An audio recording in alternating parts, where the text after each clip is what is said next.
Hi there, Randy Green here. Let me continue that line of thought I began with the first podcast of The Offer from Enki. And there are other things I didn't mention there, so therefore I'm just doing a sequel here. First and foremost, the whole prince era. This whole royal lineages, princes, kings that are so typical when we talk about the Niburian lineages, as well as the Reptoid lineages and the original vessels that they used to have, of which most are actually in stasis. And it might be that this Enki figure, because I don't really believe it is Enki, but if it is, then his original vessel is in stasis, similarly as when the Dracos pulled out in 2020, it was clear that the king, the top level of the D10 hierarchy, he had been in stasis for a very, very long time to delay his regression dynamics into becoming actually a true dinosaur, still having and remaining some of his original consciousness potentials. And for that reason, he had created a manifestation of himself, a lesser version, so to speak, which he then called the prince. And that prince have caused us a lot of problems because that Draco prince had aligned himself with a lot of the scavengers, which are hybrid races that were engineered as part of some of the Orion Draco wars that when they were raiding this system. So there's nothing simple about this. But what I want to put in here as well is that there's another thing that kind of always gets me on my toes, is that is whenever a humanoid race come in and tell us that they are the engineers, the creators, the source, the makers, the caretakers, the keepers, the watchers, the blah of whatever of humanity, and they are the soul scientists and soul engineers behind the human body. I am always very, very cautious about that because yes, they might have engineered the physical form, and it is engineered as it is to be an enslavement vessel. It is a slave body. Interestingly enough, in the Draco system, they are using the Niburian as a slave body. So also be mindful of that. So some of them that have made it there and fought their way up in the hierarchy of the Niburians, they have later on become generals in the Draco armies, and by that have gained position, to be taken into consideration as well when we're talking about the Niburians, because are the Niburians the same as the Anunnaki? And I will say no.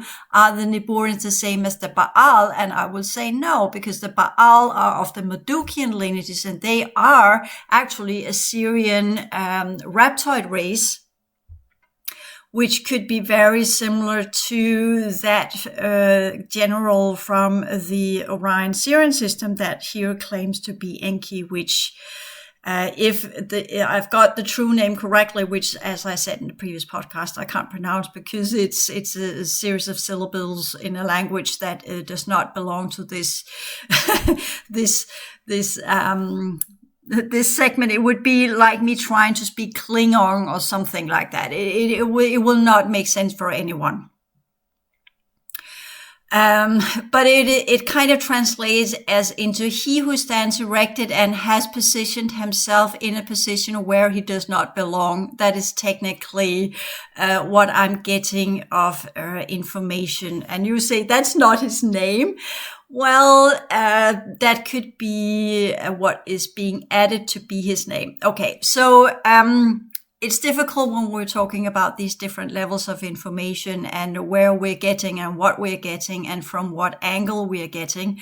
And that sequence of words there, I would say that's probably cube information. Okay, so that kind of puts it all to a test. Well, if that's not his name, then how do you know he is what it is? And this is when it comes to these circumstances of when we're dealing with the humanoid races and what they're trying to do here. It is a difficult, very, very difficult journey because there are the complex matter of reading the information systems correctly. And that depends on our activated genetics and our ability to perceive and process information from the different dimensions these genetics are connected to.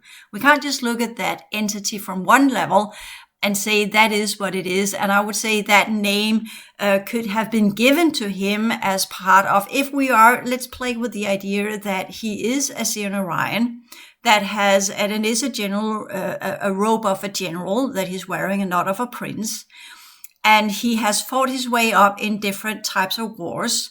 Then he would have gotten a sigil or a signature into his code system of what he is and what he's performing and what he is doing in this reality and in other realities. And there he would then have got that quote unquote name, because the humanoid races do not have names. They have function and purpose. And that's also when we talk about Anunnaki, that is, Sumerian means those who came from heavens, which Sitkin taught us. And we have the similar story in when we do the Aboriginals in Australia. They also have what human-like beings that came from the heavens and created the indigenous people of Australia. These were, by the way, Syrian A's, and that's some of the Syrian A factions that worked on other parts of the Southern Hemisphere. So it's not just the Syrian B's that have created their type of vessels. And as I explained in the previous podcast, they have created specific vessels for specific purposes. Some were to be slaves, some were to be part of the restoration, some were to be re-engineered here and then transferred somewhere else. So there's not just one project going on here. But then we had the original solar system humanities, and we are not of their making. We are not of their doing. We might be in the body they have engineered, but we are something completely different. And the reason why we're here in this body is because of wars, is because of capture, is because of enslavement, is about being in the wrong place at the wrong time.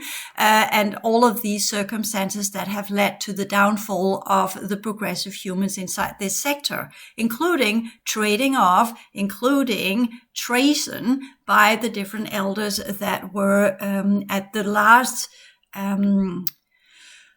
what we call end of the line of the project going on in our solar system some 12,000 or 13,000 years ago, where they trusted the Dracos to assist them to infuse with new types of technology and new types of gene code sequences so that they could continue their version of the restoration program after it had been highly tampered with by Inanna and changed into being open for the scavengers, and that's the ones of the prince and not the original Dracos to come in. And they thought they were negotiating with the king, the original Draco that used to be one of our alliances in the Lyran system and had played alongside with us in many of the wars up there, including wars against the Vega system when the Vega system began to fall. Because that's the important part of this one, is that the Vega system fell. They regressed. That's why we have feline races. We have all sorts of animal-like forms from the Vega system. As they began to regress, they lost their human abilities because Vega is under the 13 collective. So as the timeline event rippled upwards and downwards, and as the lineages began to regress all the way up as well, first below, and then it began rippling up through the racial grids and through the interconnectedness of the different systems. And because there was attempts from the higher levels to travel down in time, so to speak, into time, into the timeline event sector, or the sector that had been hit by the timeline event, traveling in and trying to undo the effects of it and assist, then they got hit by the regression dynamics of the reversal of the energies of the holographic energy units that had been twisted and inverted. And then when they entered it and not knowing what they were dealing with, then their genetics began to regress. And then they returned back home and carrying that code sequence with them. And because it was then higher up in what we call the sectorial densities, well, then it rippled quickly into these different groupings around in the areas where the ones that had been trying to assist the ones that were hit by the timeline event, then they got altered their gene code and were then pulled back into what we could say or higher up into the other levels of the system. Sorry about that. There was a weird sound outside, which does not add up because it's actually 2:38 in the morning here. So in Denmark, so that sound shouldn't be there. Anyways, so with that understanding, there are what I wanted to talk about here is that the Niburians are one group, the Anunnaki is another group, the Baals is another group, the Orion Sirians is another group, the Dracos are divided into many different groups. We have the ones under the Prince that are scavengers, that are not to be trusted. We had the original Draco Kim that were to be trusted, but he is no longer present, and his groups are no longer present. The original Dracos under the Draco King was fighting off the scavengers of the Prince, etc., etc. I'm just pointing out here that these factions are always infighting. They're because of the different engineering they have done to, first and foremost, survive after the timeline event and to undo the regression, but also to create different vessels that would be suitable for the different wars and the different systems, engineering hybrids with different forms of inbuilt technology, which then were linked up to cube systems, which would then were linked up to different crafts, which were then allowing different, for instance, the Orions, once they had taken over the Pleiadian systems, they were then able to transform the Pleiadian genetics through methods that were so horrible that it's unheard of. That was the first time that was attempted, and that twisted and inverted the Pleiadian genetics so the Orions could use the Pleiadian crafts, and for that purpose they also created a hybrid that had Pleiadian genetics, so you had a scavenger Pleiadian Niburian type of vessel and onward and so forth. So they mingled all of these different types of genotypes to be able to engineer specific hybrids that could work with the different types of technologies, all in their for the function of war and colonization and takeover. Because as the effects of the timeline event hit and everybody, more or less, of the humanoid lineages began to regress, which they did since they were still dealing with transformation of genetics via spatial energies and technology, whereas the progressive humans had moved forward. We did not get affected the same way because we were not relying on technology. And that's also when I talk about in the transition science classes, I talk about some of the original ways that we could work with the transformative energy system and how it was actually engineered as a collaboration between groups of Syrian humans and Syrian human Pleiadians of the progressive lineages, not the humanoid lineages, trying to undo the effects of the timeline event. And that transformative energy system were built upon the Pillar Project and the different levels of mastery and learning processes that needed to be worked with and understood and integrated as an integral part of our consciousness and radiation field and vibration field, so that we would transform energy units by working with this information, by working with knowledge, by developing ourselves through the different domains, from where we would then build the original holographic energy system that would allow us to return outside the vicinity of the areas that were hit by the timeline event. So that's the long process, and that's how I see what others call ascension. It is a repair of an original energy system that got so severely damaged due to the timeline event. So that's another way I am looking at this. And then there is this in my process the last 10 years, and as I activated my original architecture, I came in contact with many of the different races that I used to have some sort of affiliation with. Not that I was in alliance with them or working with them or whatever, but we are 12 universal lineages that came to this sector as part of the universal cycles, were hit by the timeline event, and we all got this problem. How do we solve that? How do we get ourselves back into the original standards and the original purpose of the universal cycles? And then we also had the issue of the already existing D13 collective that had an inbuilt flaw that they brought with them from the previous universal cycle, that there were groups within these collectives that had issues with letting that type of genetics let them go and transform them into the next type of consciousness that they were supposed to become part of the D14 collective. So you see, there were already bullets being forged long before we had the timeline event. So there was these difficulties and these internal strives between the different groups, a part of this universal structure, and different ideas of what was the right approach to continue the consciousness progression of all races and all consciousness units and potentials within the different universal cycles and within the original universal constructions that were made by the ancient ones. So we are already in the line of fire long before we got that extra problem added, and then the regression that led to that many of the D13 collective literally regressed to how they were in the previous universal cycles. And there we had huge issues with war. And that's why the D14 collective chose to do things differently. And one of the main things that were a huge problem in the previous universal cycle were the reliance on technology. And the D13 collective has continued that one. And one of the things that, as I have activated and I've been in contact with these different groups, all of the ones that are here are relying heavily on technology. Very, very few of them are interested or willing to do the original progressive way. So that's why I want to do the whole academy. And what I've done in the whole academy is try to revive some of the original understandings of the Pillar Project and how we were supposed to do this. And at the same time, I've been dealing with all of these humanoid races and their technology and their upgrading technology, their alterations, their modification technology. I talk about that in the new reality setup, as well as here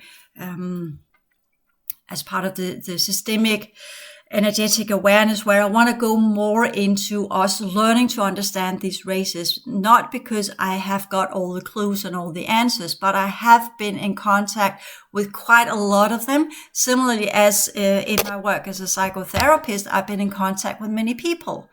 Similarly, as in the progression work, where I've also been in contact with many different people. So I got a lot of information from many different levels, which of course is filtered through my consciousness and my understanding of things and my energy system and my architecture and how I perceive things and how I think that things should be perceived and worked with compared to how others think that things should be perceived and worked with. So this is not about who is right and who is wrong. We are, as I talked about in the previous podcast, we are all in this dark room where we are trying to figure out what's going on.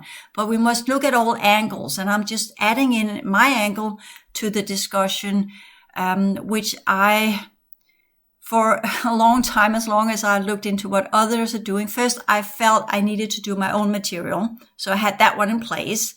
Not that I were to go out and then bang other people on their head, as we said in Danish, with that material, but just as in kind of, now I made my contribution to this one. And then I have some kind of foundation from where I'm talking.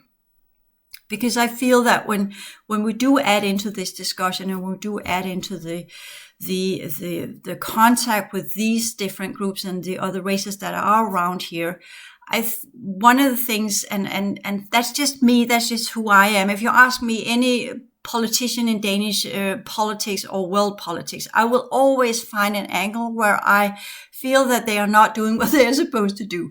When we talk about humans, are humans living up to their full potentials? No, absolutely not. But I also know why we are in this enslavement vessel. And that's why I took in the transition sciences, looking at the enslavement vessel. What is it made of? How does it operate? What the science is behind.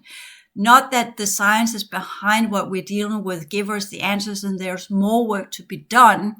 But you see, this is where the problem comes in, because not only are we in this downsized engineered vessel, which nobody really has the true blueprint for, except from the prince of the Dracos that kind of put that in the scavengers. But the scavengers don't have it either because they lost it a long time ago. Nobody really knows.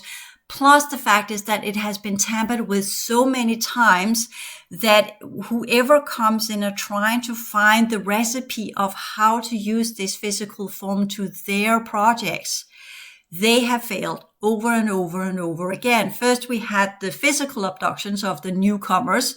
Then eventually they learned how to, since they had abducted so many and done so many tests and sequels and sequencing and what have you, they eventually got to the point where they could do the holographic version of our physical form as well as our energy system, and by that no longer needed to do these physical abductions. Some are still doing it, but they don't need it. Now they can just do what's called pull in. And I've been pulled in many times where you get in and they scan you and they do all sorts of holographic manipulation with you, overriding your original holographic configuration, trying to insert all sorts of different types of genetics, connecting you to different timelines, creating clones of you, and all of this stuff I'm talking about, the advanced clearing work. They've been doing a lot to us, and all of these experimentations from all the different races that have been here have tampered with the original configuration because everybody's been meddling with it. Everybody's been adding in. And once they got the holographic overlay, complete understanding of it, of the old world order, and they got what they needed from their genetic point of view, as in if they were fourth dimensional, they knew what they needed to do in the fourth dimension, but they didn't know in the fifth, sixth, and upwards. And if you had the Orions coming in, they would then tamper with it from the eighth dimension and down to the seventh, but they would not go down to 6, 5, or 4 because they're not interested in that one. That's not part of their reality. They're from the inner domain or the galactic level. So they don't want to meddle with the middle domain or the density 2. So therefore, everybody's working on their own level. And that means that not only are our energy system, the holographic energy system, is so meddled with and tampered with, already had the issues of the timeline event, they have then added in all sorts of holographic overriding, code rewriting, which has altered the holographic energy system in many, many ways. And that's part of some of the timeline work when we work with the chiasm and the original transformative energy system. That's some of the issues we are discovering, the inserted regress genetics, the technology these genetics are linked up to, the issue of the distortion of these technologies and these inserted genetics, which then creates different types of energetic parasites, which then take on their own life, which then creates further distortion. So you see this, when you have someone who comes in and say, well, I'm here having the original blueprint, as if that is going to solve anything. Are they going to go in, pull in these humans, put it as an overlay and override the entire system, and then it will work with the physical form? I don't think so. If I would say that anyone coming and claiming to have the golden recipe for the resurrection of the original human form are, per definition, someone who is either lying or does not know what's going on in the system. And I've seen so many times with the different groups that have come here, they only got snippets of the entirety of what's going on. Nobody's got the full blueprint anymore.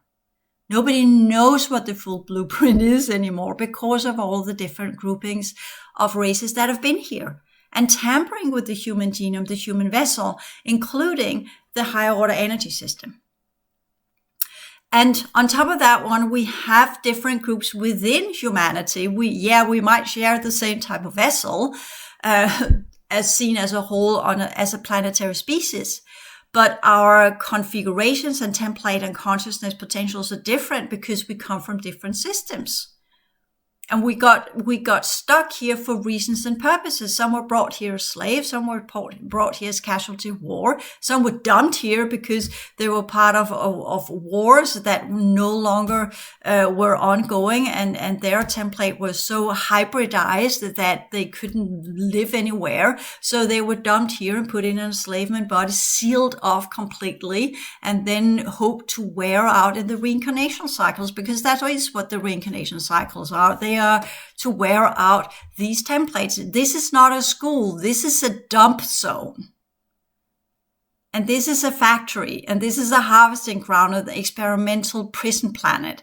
So that's how I see it. I don't see this as a school. It used to be a place where we did the Pillar Project to undo the effects of the timeline event, where we relearned what we have lost of our abilities to rebuild our genetics.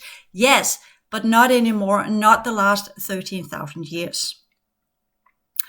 So for me, as in kind of, okay, so let me play along with that idea that this character, Enki, has the blueprint for the male population, or a portion of the male population that goes under the Adamic lineages, that would then fit the 12-stranded DNA, which again crashes in my mind, because the Adama template was not to have 12 strand, it was only to have 10.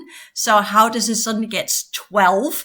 But that's again, for me, I think that is to confuse the ones that are getting this information with some of the Syrian B teachings that talks about the 12-stranded template. But that's the Syrian version. So this character, as I said, has Syrian Orion genetics. So portions of him are using Syrian B information. And then the Orion 8th dimensional level is kept quiet, as when we had the enhancement of humans as part of the military projects, when they were enhanced with Pleiadian genetics, which looked all well and fine until the dark two black holes melted together and infused our galactic core with that last nail in coffin and turned it into a black core, or a dark black hole core. And that rippled into all of the other levels of our reality, setting us into that spiral of getting us closer and closer to the abyss. So we are no longer just doing the completion cycle in an environment that is working for us. On the contrary, we are on a galaxy that's been sucked into the abyss. We are being fueled by a sun that is literally has gone into its devastation cycle, returning to its density 1 configuration, where it will first burn off a lot of energy, get very, very hot, and then will get very, very cold. And that will first get us on the planet into the burning ground, and then it will push us into a new ice age. So that's kind of the dynamics that are going on here. So we get snowball Earth again, as we resume to what this planet can hold of density 1 energy. So we're losing the density 2 potentials. And for that reason, many of these LPF2 or density 2 races of the middle domain are leaving, because they no longer have the viability rate that they need to be able to do any of the programs here. So they are gone. So why does that character come in now? Because if he is of this Syrian Orion composition, then he is per definition D13 collective. Then he is per definition of third cycle and previous universal structure. Then he is per definition able to, sorry about that one, exist within the density 1 and actually create a human form that will be able to withstand the density 1 energies. And I think that could be one of the reasons why some would consider that, knowing, looking through and saying, yeah, you're not who you say you are, because it's all in your field. We can all read who and what you are. But if you do have that snippet of information that actually could change portion of the male population into be able to withstand the density 1 energies, quote unquote longevity, and survive the changes in the sun and the changes of the earth configuration, then we are all ears, because we have not solved the equation yet. The last group to attempt this was the enhanced humans from what we call a pocket system in the Andromeda system of the future. And they have pulled out, simply giving up, because it was impossible although they've been traveling back in time, and the Philadelphia experiment and what have you, the Mohawk experiment and all of these kind of things, and been trying to modify the gene and go as far back as they could, all the way through and through to the Cro-Magnon and the Celtic races and what have you, going further back than that, trying to go so far back to before the fall of Atlantis, whatever they could get their hands on to try and alter the human genome. But they have not succeeded either. So that's, and you could say, well, Randy, that's because your intel is wrong. That's because you have got that understanding that it's impossible to do so. So they have halted you in your work. So you might be discouraged in doing what you need to do.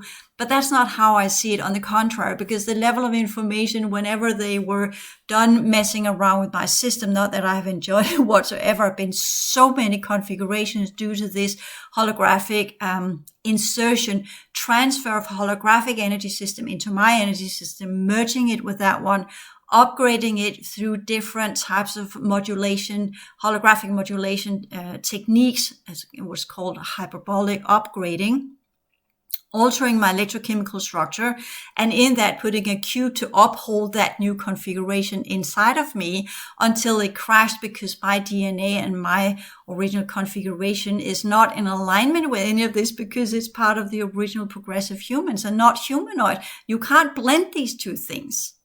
So that's also one of the things that these humanoid races that have been here have discovered. That is that the progressive humans, their DNA, even though it is self-healing and their original configuration that should not have been affected in the same manner by the timeline event, which we weren't, but due to the different modifications, and some had got in already inserted humanoid genetics to be able to be here, work in the Syrian system, what have you, then that portion of them had fallen and had regressed. And then the other portion, that is the true human or the D14 collective, were then pushed up to the upper level of the template, where it's then residing up there. And it's impossible to get into the holographic energy system because that is in its configuration humanoid. So that needs to be transferred back into its progressive human type of energy system, which is what I talk about in the transformative energy system. And of course, I'm not covering all the bases of the work, but just what is possible to share on a general level. So for I am sitting, the ones that are coming, similar as the Syrian bees and any one of the other races that have been here, they are working with their groups inside the human race that has the humanoid blueprint. They're not working with the ones with the true humans. And that's also why I, for a long time, haven't felt it as in, yeah, I want to go in and give my say on that one, because technically I belong to a completely different lineage. And as it's kind of not my responsibility, and I don't have the answers for any of this. I know what we did, the Pillar Project. I know what we did to undo the effects of the timeline event. And I also know what Arno did. And I know what he was experimenting with. And I disagreed completely with all of his experiments, which is one of the reasons why he got me out of the way. Because whenever he was trying to do something, I was always opposing everything he was doing, because it was careless. It was not thought through. It had not looked through all the details. And he always ended up with, with technology will take care of that. Cubes will take care of that. We'll just put it into that one. We'll create that space. All of these things that needed to be created relying on technology that were alien to this universal sector, that were alien to the construction of the ancient ones. And when you take technology that does not belong in a system, it cannot align with that system, and it will always begin to crash. It will always go into entropy. It will always go into distortion, because it is not in alignment with the original purpose and function of the system. It is implanted into, similar with the genetics. So for me, the answer to all of this is, no matter what humanoid that comes here and tells us that he has the code to undo the effects of whatever's been going on here, I don't think that, I think that's a lie. That as a general or as a prince, you cannot be not know what's going on in this system. Of course not. So for me, he's just another general, and he's probably have an army of scavengers hidden somewhere, and whatever is going on there. We also know there are sections of the Galactic Federation or the Galactic Alliances or what have you that are able to do holographic overlay. They are able to pose as something else that they are. Then they get in and then they'll do something else because they have the hybrid genetics. They can create a holographic overlay. So some of the scavengers might look like Niborians, but they are not Niborians. They are scavengers. And if the ones that are talking to them could look behind that overlay, they would discover that they are not Niborians. They are these hybrid scavenger races that are traveling through different sectors to get a place to be. And they're typically targeting vulnerable systems like ours, where we are now having the ones that used to be part on the top of the hierarchy. The Dracos are gone. The king is no longer present here, etc., etc. We have had a lot of the older races. They have pulled out because there's nothing more for them to do here. They have abandoned their projects because the technology that were inserted by Arno is falling apart. The original Pillar Project technology is falling apart due to the misuse, the recalibration, and the relooping that's been going on by the Greys and the other races that have been here. Everything is falling apart. So the question is, who is then coming in? As everybody pulls out, there is a gap. There is a vacancy. And since humans are not rising up to the occasion, are filling out that gap and taking that responsibility, someone else will take charge. Someone else will come in. So that's the challenge that we are facing. And the challenge is also that the majority of humans that are really trying to their very best to get up to this level of the scientific level and understanding of what's really going on, it's a steep learning curve. And it's a difficult learning curve because you don't get to this knowledge without dealing with whatever's in your energy system, whatever is connected to you of distortion, energetic parasites, alien technology, prohibiting technology, the remnant timelines that are fueled with different types of clone residuals connected to clones, laboratories that have been abandoned, full of corpses and all sorts of old stuff. And I know how it sounds, but that's the fact. And we are on a ship that's sinking because it's falling apart. And I do want to do the very best I can to repair as much as possible so we don't sink that quickly. So perhaps we could get to shore before the whole ship falls apart to do the transition. But it demands a lot of skills and we need new toolkits. We need new skill sets to be able to paddle to shore and keep our ship intact before everything kind of falls apart, before we can do the transition. And we don't have several lifetimes. We have 50 years, give or take. And that's how it's going to take before the entire system that we are in, the solar system, has returned to its complete density 1. So that's the transition that we are in. We are not transitioning to a higher position. Technically, we're transitioning to a lower position. But that lower position in density 1 allows some of us to reconnect to earlier versions of ourselves that were in alignment with the original purpose and function of density 1. Because in that returning to the original density 1, then this planetary grid and its holographic network resumes its original outer domain position.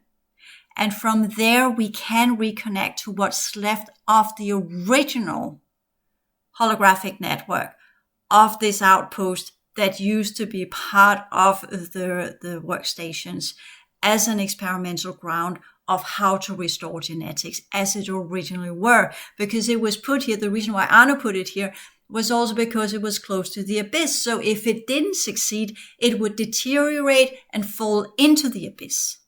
That's the whole point here. But that type of technology was one of the things Inanna put out.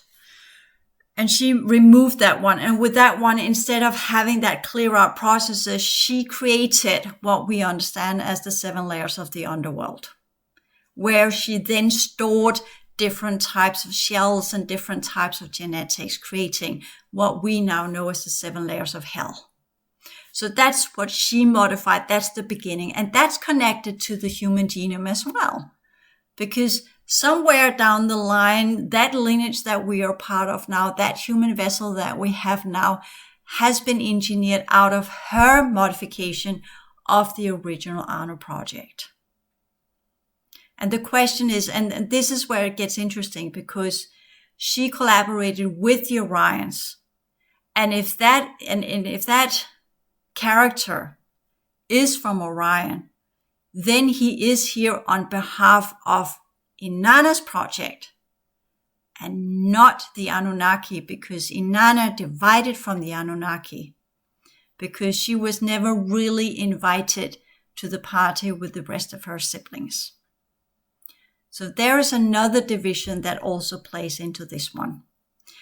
And it is known that Inanna and her group of females were some of the ones that engineered what we understand as the man of the soil blended up with blood. So there, if that's the blueprint that Enki figure is coming in with, then it's a slave body or a soldier, as I talked about. So that's another possibility. So in this understanding what we're dealing with, we must understand our history, and we must understand the different groups that are within this human form.